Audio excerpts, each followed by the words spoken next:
Gas prices finally started falling this week. That should be good news for your tenants. But at the very same time, consumer confidence slipped again, and 2/3 of Americans just told the Conference Board they're cutting back on spending. So the relief is showing up at the pump, but not yet at the register. I'm Ray Kang, a shopping center broker here in Texas, and every week I break down what's moving the economy and what it means for the people who own strip centers. And this week, the whole story comes down to one thing: the health of the shopper walking through your tenant stores. So let's get into it. Starting with the headline number, on Tuesday, the Conference Board's Consumer Confidence Index slipped to 93.1. Think of that index as a monthly read on how good people feel about the economy and their own finances. What's telling isn't the small dip, it's the makeup.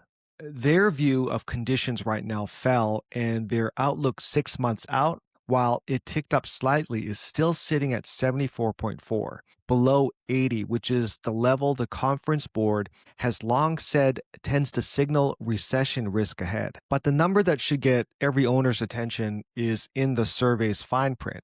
2/3 of consumers said they're cutting back on spending because of rising prices, buying fewer items, and delaying the bigger purchases. And the government's spending data tells you how they're coping. Inflation in April ran at a 3-year high, and the personal saving rate fell to 2.6%, the lowest in nearly 4 years, while inflation-adjusted spending barely moved. Read those together, and here's the picture. People are spending, but increasingly out of their savings, not their paychecks. That's not a healthy kind of spending, and it's the stretched one. Now, digging deeper into this week's data, the Conference Board didn't just say people are cutting back. They said where. Consumers reported economizing specifically on clothing and footwear, hobby items, toys and games. And the categories they're protecting are what the report calls cheap thrills and necessities: restaurants and takeout, beauty and personal care, and streaming. So in a strip center, that's kind of a tenant-by-tenant map.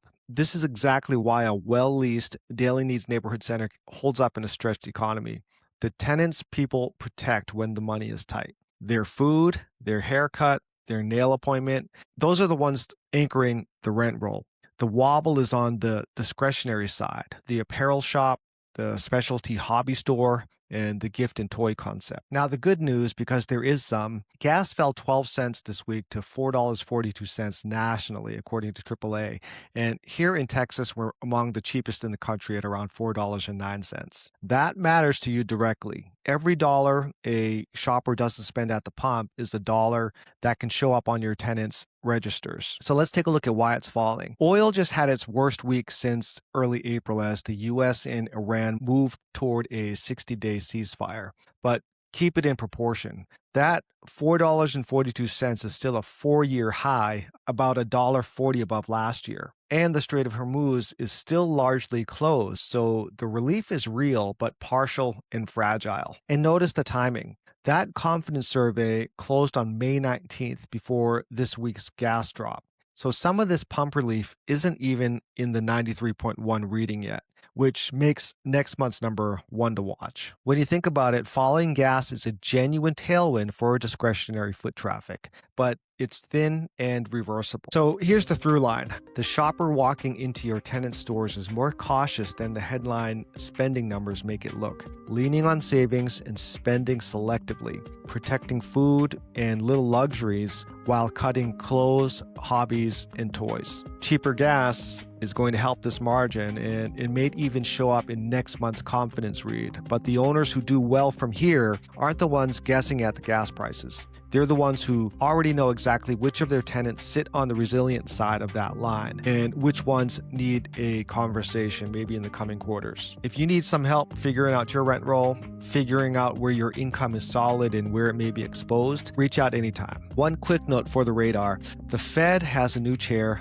Kevin Warsh, with his first meeting June 16th and 17th. We'll cover what it means for owners once he's shown his next hand. See you next week.